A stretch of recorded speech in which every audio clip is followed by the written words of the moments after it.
예, 할렐루야. 우리 옆에 계신 분들과 한번 인사하겠습니다. 예, 할렐루야, 반갑습니다. 축복합니다. 예, 은혜 받으시길 바랍니다. 예. 내게 복이 있을지로다 라고 하는 제목으로 우리 하나님의 말씀을 증거하겠습니다. 예, 지난 시간에 다윗과 아비가일의 사건을 기억해 주시길 바랍니다. 왜냐하면 오늘 26장에 나와 우리가 함께 읽었던 이 본문의 내용은 사울 왕을 다윗이 한번 살려줬다, 그런 내용으로 우리가 이해하기에는 25장이 굉장히 중요하기 때문에 그렇습니다. 다윗은 하나님으로부터 사무엘 선지자를 통하여 기름 부음을 받았습니다. 너는 장차 이스라엘의 지도자가 될 것이다, 왕이 될 것이다. 사울 왕 대신에 내가 너를 선택하였노라. 그 하나님의 비전을 받은 사람이거든요. 근데 지금 다윗은 어디에 있습니까? 사울 왕을 피하여 지금 광야 길을 헤매고 돌아다니고 있습니다. 도망자의 삶을 살고 있습니다. 지금 다윗은 하나님께서 자기에게 주신 약속의 말씀과 지금 현실하고 비교해 보면 너무나도 큰 괴리가 있습니다. 그러나 우리가 이 광야의 이 기간이야말로 다윗을 하나님께서 기뻐하시는 왕으로 쓰임받게 하는 축복의 기간이었다라고 하는 것을 우리는 성경 말씀을 통해서 깨달아야 된다는 것입니다. 하나님은 자기가 친히 기름 부음을 주었던 이 다윗을 통하여 자신의 택함 받은 왕으로서의 그런 모습을 훈련하기 위하여 택한 교육 과정이 광야의 훈련이었다라고 하는 사실입니다. 우리는 이렇게 생각할 수 있죠. 아니, 왕이 되기로 작정된 사람이면 왕궁에 빨리 들어가서, 그렇죠? 왕의 훈련을 거기서 받아야지, 이렇게 생각할 수 있습니다만은 하나님이 보시기에 가장 좋은 하나님이 택한 왕으로서의 훈련은 광야라고 하는 것을 성경은 말씀해주고 있는 것입니다. 그렇습니다. 다윗이 하나님의 마음에 합한 자, 하나님께서 기뻐하시는 자로 쓰임받을 수 있었던 이유는 이 광야의 훈련 과정이 있었기 때문에 그렇습니다. 그런 점에서 사울 왕과 대비가 됩니다. 사울 왕은 기름 부음을 받고 얼마 후에 바로 왕으로서의 직무를 책임지고 또 이스라엘을 다스렸다라고 하는 사실입니다. 여러분, 우리 믿음의 과정 중에 이 광야의 훈련을 여러분 하나님의 관점으로 언제나 바라보는 믿음이 있기를 바랍니다. 육신의 생각으로는 이 광야의 여정은 저주받은 인생 같고 아주 불행한 인생 같고 하나님은 왜 나와 함께하지 않는가, 이런 불평할 수 있는 기간과 장소이기도 하지만 하나님의 눈으로 바라볼 때는 이 광야의 여정이야말로 진실로 하나님을 믿는 굳건한 믿음을 배울 수 있는 유일한 곳이라고 하는 사실입니다. 구약에 출애굽했던 백성들이 40년 동안의 광야에서, 그렇죠? 구름 기둥과 불 기둥을 쫓아가고 하나님께서 주시는 만나를 먹고 살아갔던 그 40년의 기간이 뭡니까? 하나님의 말씀에 의지하여 순종하며 살아가는 자들에게만 진정한 승리가 있다는 것을 깨닫게 되지 않았습니까? 광야는 인간이 가지고 있는 것, 안전하다라고 생각할 수 있는 그 어떤 것도 존재하지 않는 것입니다. 오히려 광야에서는 땅의 것을 쳐다보면 의지할 것은 없으나 오직 의지할 뿐 하늘을 쳐다보면 하나님께서 계시기 때문에 그 신앙으로 살아갈 수 있는 것을 배우는 기간이라고 하는 사실입니다. 다윗은 하나님의 택함 받은 기름 부음 받은 자의 참된 자격을 갖추기 위하여 하나님은 이 광야의 여정을 허락하셨습니다.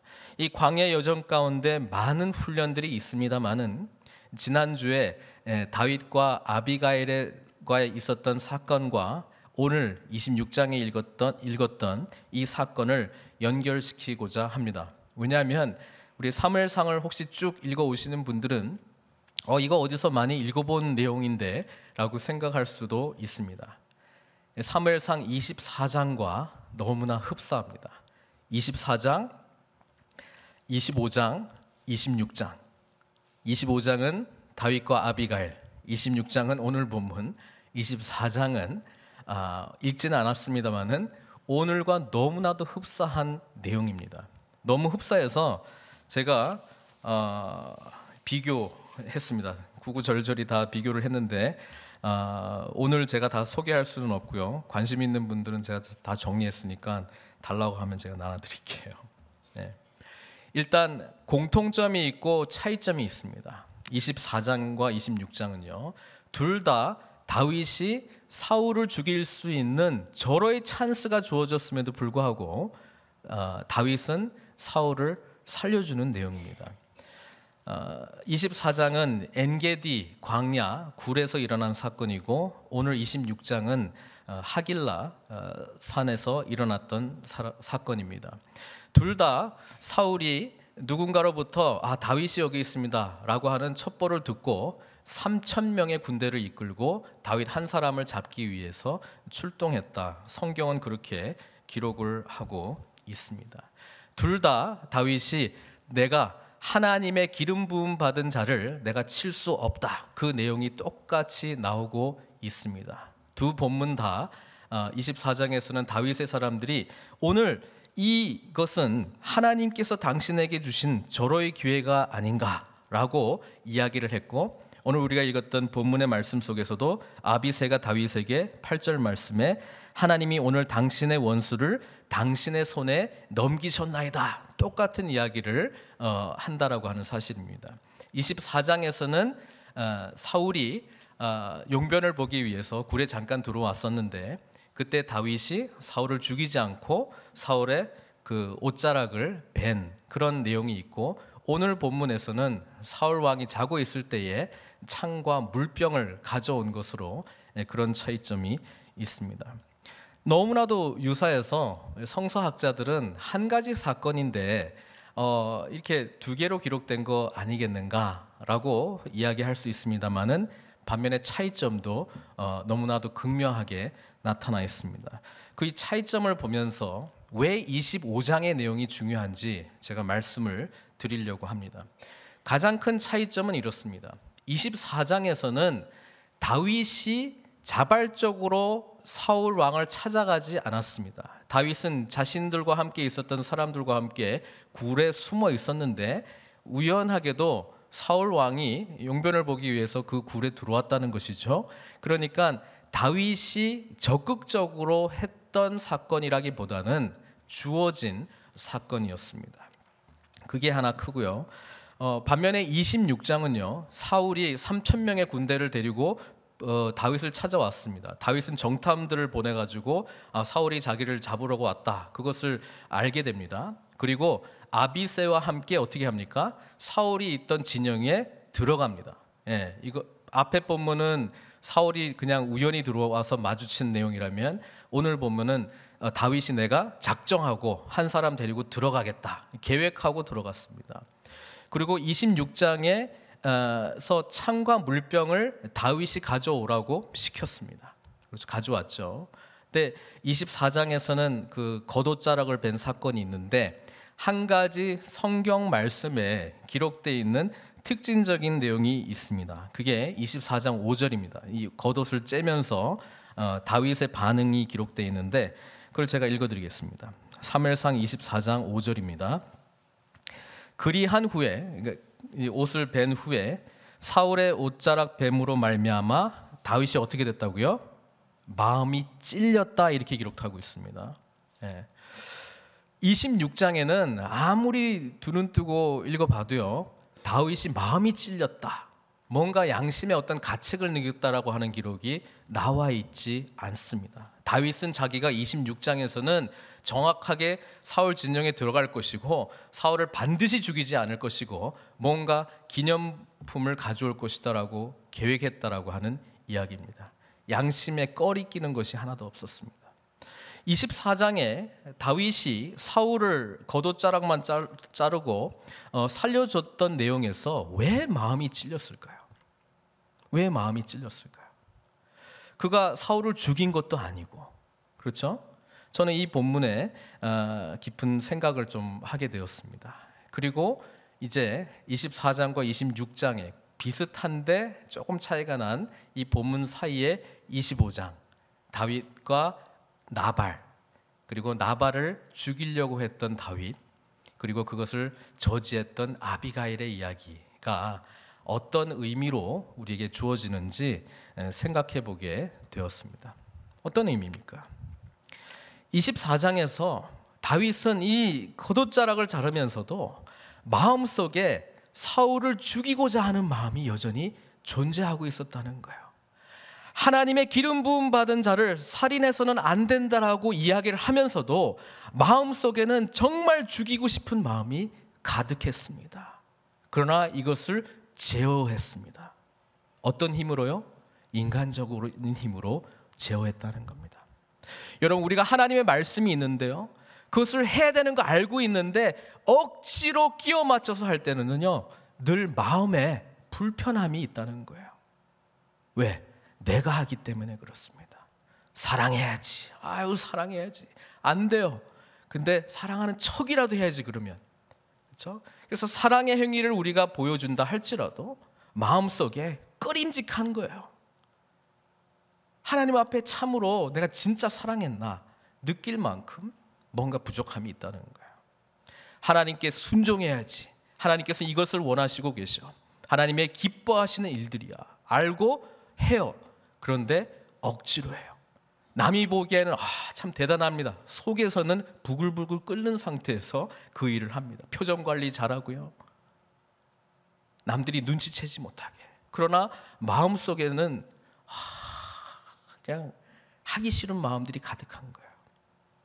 24장의 다윗이 사울 왕 살려줄 때 그런 마음으로 했다는 거예요. 25장은 뭔지 아세요? 다윗, 너에게 그런 마음이 있는 것을 하나님이 끄집어내 주시는 사건입니다. 나발이라고 하는, 어떻게 보면은 다윗에게는 존재 가치가 없는 사람입니다. 그러나 다윗이 어떻게 했습니까? 선을 베풀었습니다. 의를 베풀었습니다. 그 양떼를 보호해 줬습니다. 그렇죠? 다윗이 어떻게 보면 나는 왕이 될 사람이야, 너는 마땅히 나에게 공개를 해야 되지 않느냐, 섬겨야 되지 않느냐, 이렇게 요구할 수도 있습니다. 그렇게 하지 않았습니다. 왜? 다윗은 착한 사람이니까. 다윗은 하나님의 기름 부음을 받은 사람이니까. 다윗은 사울 왕 죽일 수 있는 기회가 주어져도 참고 보내준 사람이니까. 근데 나발이 다윗이 누구냐, 이새의 아들이 누구냐, 이렇게 막 모욕적인 언사를 하니까요, 속에 제어하고 있었던 게 통제가 안 되는 거예요. 푹 튀어나온 거예요. 그래서 어떻게 됐습니까? 지난주의 본문처럼 다윗은 칼을 차고 이제 살기등등한 모습으로 이 나발을 죽이겠다고 나오고 있지 않습니까? 이때까지 우리가 광야의 여정 속에서 봤던 다윗하고는 너무나 다른 다윗이었습니다.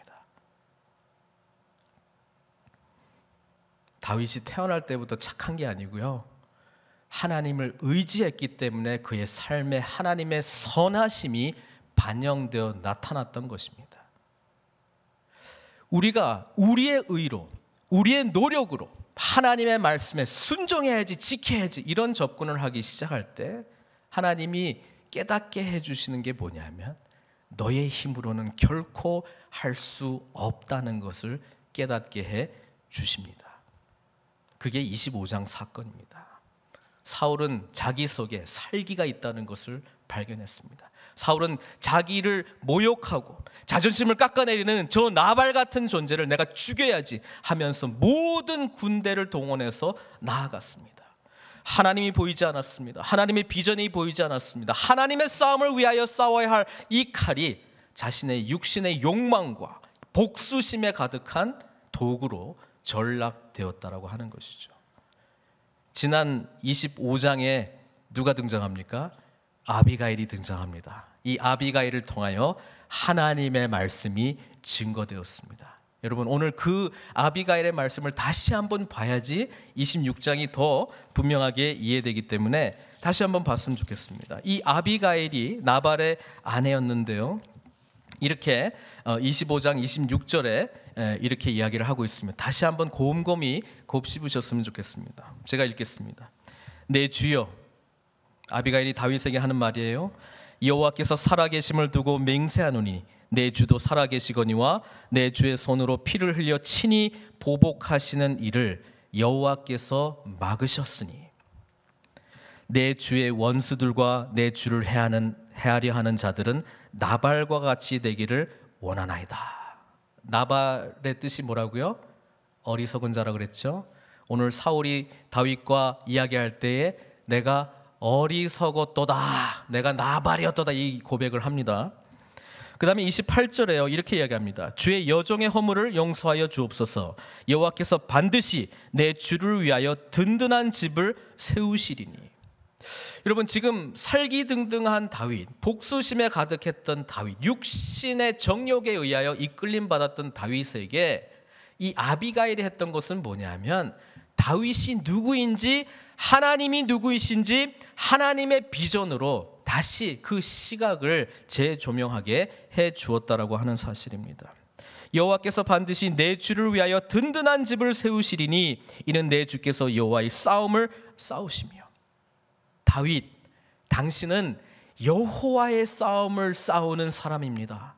여호와의 싸움을 싸우는 사람인데 왜 여호와의 싸움을 위하여 들어야 될 칼을 자신의 육신의 복수심을 위하여 칼을 들었나이까? 하나님의 의를 드러내고 하나님의 나라를 세워야 될 당신이 어찌하여 자신의 그 복수심에 가득한 피를 흘리려고 하나이까? 이 이야기를 해주고 있는 거예요. 내 주의 일생에 내 주에게서 악한 일을 찾을 수 없음이니이다. 사랑하는 성도 여러분, 우리가 하나님의 싸움을 싸울 때에 우리는 무엇이 중요한 것에 집중할 수 있습니다. 그래서 육신의 생각, 육신의 정욕대로 이끌리는 것을 잠재우고 하나님이 기뻐하시는 그 싸움터에 나아가 중요한 싸움을 하게 되는 것이죠. 그런데 이것을 망각하기 시작할 때는 뭐예요? 내 욕망을 채우기 위한 싸움에 집중하게 되는 것입니다. 과거에 하나님을 향한 감사와 감격과 예배와 찬송이 있을지라도 이 순간만큼은 하나님의 도구가 아닌 세상의 정욕의 도구로서 사용되고 있다는 사실입니다. 아비가일이 계속해서 이야기합니다. 사람이 일어나서 내 주를 쫓아 내 주의 생명을 찾을지라도 내 주의 생명은 내 주의 하나님 여호와와 함께 생명싸개 속에 쌓였을 것이요 내 주의 원수들은 생명은 물매로 던지듯 여호와께서 그것을 던지시리이다. 다윗, 당신은 하나님의 싸움을 싸우는 사람입니다. 하나님의 기름 부음을 받은 사람입니다. 하나님께서 책임져 주십니다. 하나님께서 보호해 주십니다. 하나님께서 인도해 주십니다. 이전에 골리앗과 싸울 때 당신이 뭐라고 고백했습니까? 창과 칼과 단창으로 내게 나아오거니와 나는 내게 만군의 여호와의 이름으로 나아가노라 말하지 않았습니까? 하나님의 싸움은 창과 칼 이런 것에 좌우되는 것이 아니라 오직 하나님을 향한 믿음으로 승리하는 것이다. 그렇게 고백하지 않았습니까? 물매를 가지고 그 거대한 골리앗을 쓰러뜨리지 않았습니까? 하나님이 지금도 그 하나님으로 당신에게 역사하고 있지 않습니까? 왜 나발 같은 사람에게 집중하고 있습니까? 이런 이야기를 하고 있는 것이죠. 30절에 이어서 말합니다. 여호와께서 내 주에 대하여 하신 말씀대로 모든 선을 내 주에게 행하사 내 주를 이스라엘의 지도자로 세우실 때에, 당신은 이스라엘의 지도자가 될 터인데요, 내 주께서 무죄한 피를 흘리셨다든지 내 주께서 친히 보복하셨다든지 함으로 말미암아 슬퍼하실 것도 없고 내 주의 마음에 걸리는 것도 없으시리니, 이렇게 이야기하고 있습니다. 그때가 되면 흠없는 모습으로 하나님 앞에 무고한 죄를 짓지 않는 그런 모습으로 나아가야 되지 않겠습니까? 지금 그 이야기를 하고 있다는 것이죠. 무죄한 자의 피를 흘리지 않는 그런 모습으로, 깨끗한 모습으로 나아가야 되지 않겠습니까? 이 이야기를 하거든요. 다윗이 이 말씀을 받습니다. 다윗이 아비가일을 통해서 주시는 하나님의 음성을 듣고 순종합니다. 이게 다윗이 광야의 여정에서 배우는 가장 아름다운 훈련의 결과입니다. 하나님의 말씀을 분별하고 듣고 순종하는 것. 그래서 다윗이 사울의 길을 가지 아니하고 다윗의 길을 가게 되었다는 것이죠. 지난 시간에 저는 말씀드리지 않았지만 열흘 후에 나발을 하나님께서 직접 치십니다. 죽습니다.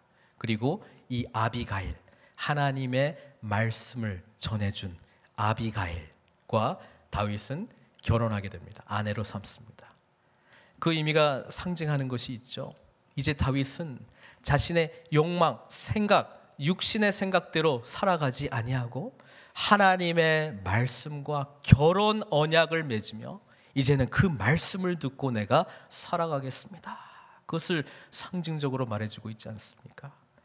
이제 26장, 24장에 다윗이 양심의 가책을 느끼며 마음에 찔렸던 바, 욕망을 온전히 하나님을 온전히 믿는 믿음으로 승화하지 못한 그 잘못된 부분을 하나님께서 한 번 더 기회를 주시는 거야.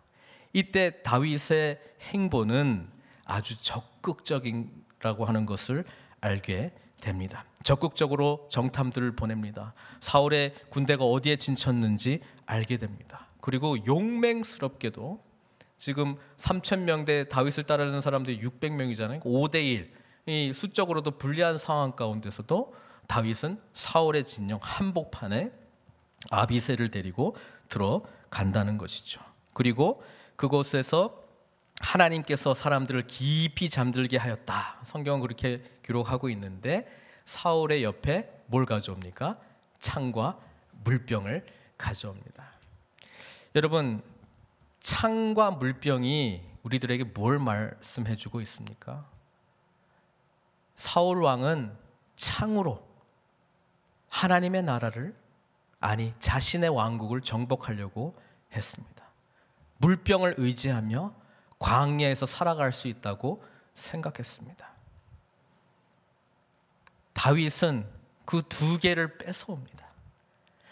광야에서 진정으로 살아갈 수 있는 자는 하나님만을 온전히 의지하는 자다. 그것을 분명하게 말씀하고 싶었습니다. 이 싸움은 하나님의 싸움이기 때문에 이 창으로는 결코 이길 수 있는 싸움이 아니다라고 하는 것을 말하고 싶었습니다.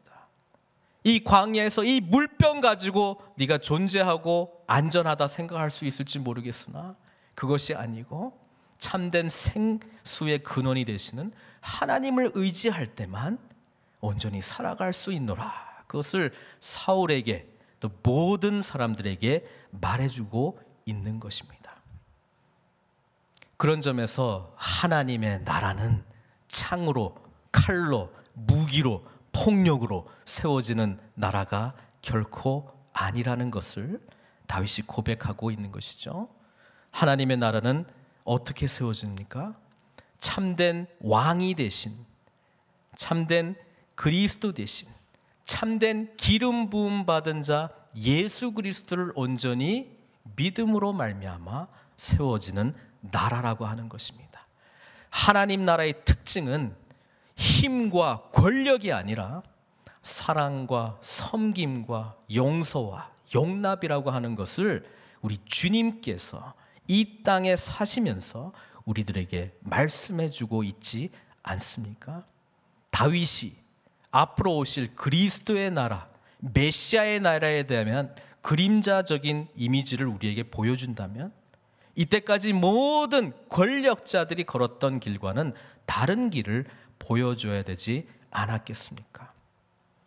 다윗은 자기 앞에 있는 사울의 운명을 자신이 취하지 않았습니다.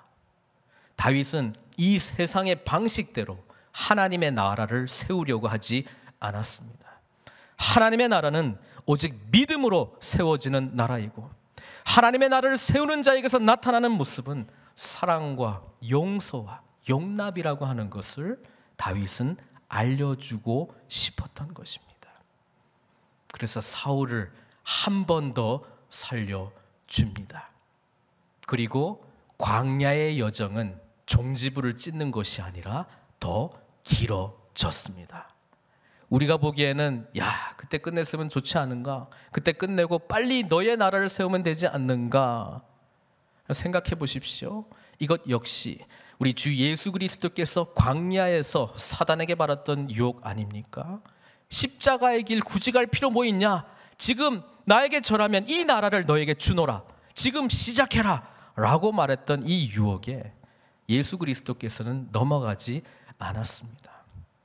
광야 기간은 십자가의 은혜와 의미를 깨닫는 시간이었습니다. 고난 없는 하나님의 나라는 결코 찾아올 수가 없습니다. 다윗은 기꺼이 세상의 방법을 버리고 하나님의 방법을 취했던 것입니다. 광야의 여정이 깊어질수록 길어질수록 다윗은 더 크신 하나님, 그리고 오직 믿음으로, 오직 하나님을 신뢰함으로 살아갈 수 있노라 라고 하는 것을 경험적으로 뼈 깊숙한 곳까지 깨닫게 되었다라고 하는 사실입니다. 사랑하는 성도 여러분, 우리는 어떤 의미에서는 이 세상을 살아갈 동안에 광야 가운데 있다는 사실을 기쁨으로 인식하셨으면 좋겠습니다. 감사함으로 인식하셨으면 좋겠습니다. 세상의 기준으로 지금 나에게 일어나고 있는, 우리 가정에게 일어나고 있는, 우리 교회에 일어나고 있는 광야의 여러 가지 대소사들을 세상의 기준이 아닌 하나님의 기준으로 바라볼 수 있는 믿음의 눈을 키우시기를 바랍니다. 그럴 때에 광야의 여정은 불행이 아니라, 저주받은 삶이 아니라 축복의 삶이라고 하는 것을 깨닫게 되는 것입니다. 하나님, 이 기회를 통하여 더 크신 하나님을 알게 해주시는 거죠. 하나님, 이 기회를 통하여 더 큰 깊은 믿음을 저에게 허락해 주시는 거죠. 이 기회를 통하여 기도의 능력을 제가 경험하게 되는 것 맞죠? 하나님께서 우리 한 사람 한 사람을 책임져 주신다고 약속하셨으니 세상의 방법, 창과 물병이 아니라 하나님의 방법으로 나에게 구원의 은혜를 주실 것, 하나님께서 깨닫게 해주시는 것 맞죠? 다윗이 사울과의 대화에서 23절에 뭐라고 이야기합니까? 여호와께서 사람에게 그의 공의와 신실을 따라 갚으시리니 이는 여호와께서 오늘 왕을 내 손에 넘기셨으되 나는 손을 들어 여호와의 기름 부음 받은 자 치기를 원하지 아니하였음이니이다. 그러면서 다윗의 신앙 고백이 나옵니다. 오늘 왕의 생명을 내가 중히 여긴 것 같이 내 생명을 여호와께서 중히 여기셔서 모든 환난에서 나를 구하여 내시기를 바라나이다.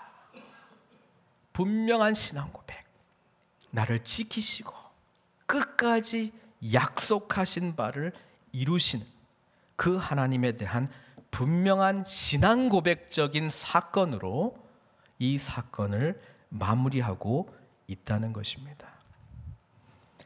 다윗은 하나님의 편에서 이 모든 상황들을 바라보면서 사울에게조차도 사울의 하나님의 기름 부음을 받았던 처음에 그 마음으로 다시 돌려넣는 능력을 나타내고 있습니다.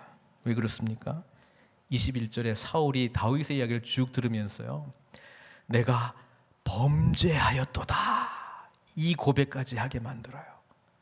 여러분, 하나님과의 인격적이고 깊은 만남 가운데 있는 사람들은 그의 삶을 통하여 우리로 하여금 하나님과 어긋나 있던 부분들을 깨닫게 해줍니다. 가장 사울다웠던 사울, 그 모습을 회복시켜주고 있는 것을 보게 됩니다. 내가 범죄하였노라. 그리고 사울의 입에서 축복을 받아냅니다. 사울이 25절에 뭐라고 이야기합니까? 오늘 말씀 제목이기도 한데요, 내 아들 다윗아 내게 복이 있을지로다. 원수로 찾아왔던 자에게 하나님의 방식으로, 하나님의 법칙대로, 하나님 말씀대로 반응하였더니 오히려 축복을 얻어냅니다. 내가 큰 일을 행하겠고 반드시 승리를 얻으리라. 여러분, 뒤에 부분 쭉 읽어보시면 알겠지만 이것은 다윗이 사울로부터 들었던 가장 마지막 말입니다. 다음에 다윗이 사울 만나게 되면 죽음, 시체를 만나게 됩니다. 아주 처참하게 사울과 그의 세 아들은 죽게 되는 것이죠. 우리 하나님의 사람들은 축복의 통로로서 쓰임 받는다라고 성경은 말하고 있는데요, 하나님의 기름 부음 받은 잠재력을 가진 사람들에게조차 가장 아름다운 선한 모습들을 끌어낼 수 있는 능력이 나타난다는 것을 성경을 통해서 보게 됩니다. 이게 하나님 나라의 비전 아닙니까? 우리 주님께서 산상수훈에서 가르쳤던 이 내용들을 다윗은 모르지만 이 광야 기간 동안에 실천하고 있는 것 아니겠습니까? 우리 주님께서 직접 산에 오르셔서 말씀하셨습니다. 5장 43절에서 48절 마태복음요. 또 내 이웃을 사랑하고 내 원수를 미워하라 하였다는 것을 너희가 들었으나 나는 너희에게 이르노니 너희 원수를 사랑하며 너희를 박해하는 자를 위하여 기도하라. 이같이 한즉 하늘에 계신 너희 아버지의 아들이 되리니 이는 하나님이 그 해를 악인과 선인에게 비추시며 비를 의로운 자와 불의한 자에게 내려주심이라. 너희가 너희를 사랑하는 자를 사랑하면 무슨 상이 있으리요? 세리도 이같이 아니하느냐? 또 너희가 너희 형제에게만 무난하면 남보다 더하는 것이 무엇이냐? 이방인들도 이같이 아니하느냐? 그러므로 하늘에 계신 너희 아버지의 온전하심과 같이 너희도 온전하라. 하나님 나라의 가장 큰 특징인 사랑의 특징을 아주 분명하게 보여주고 있는 대목이죠. 하나님의 나라는 칼과 이 세상이 안전하다고 말해주고 있는 물병으로 상징되는 것으로 세워지는 것이 아니라 하나님의 뜻에 순종하는 자들을 통하여 온전히 세워지는 줄로 믿습니다. 하나님의 나라는 힘으로 세워지는 나라가 아니라 하나님의 은혜를 받은 자가 이 은혜를 사랑의 모습으로, 원수까지 사랑하는 사랑의 모습으로 실천할 때에 이것이 하나님의 나라로 세워진다는 것을 오늘 성경은 분명히 말씀해주고 있다는 내용입니다. 사랑하는 성도 여러분, 우리가 이 비전에 함께 초대받았다는 사실을 알고 계십니까? 이 비전에 부름받았다는 사실을 알고 계십니까? 광야의 여정 가운데 우리가 크신 하나님을 바라보고 믿음으로 우리의 삶 곳곳에 사울 같은 잘못된 길을 가고 있는 자에게서조차 내가 범죄하였노라, 그리고 내가 복이 있을지로다 라고 하는 축복의 이야기를 들으시는 저 여러분들 되시기를 주님의 이름으로 축원드립니다.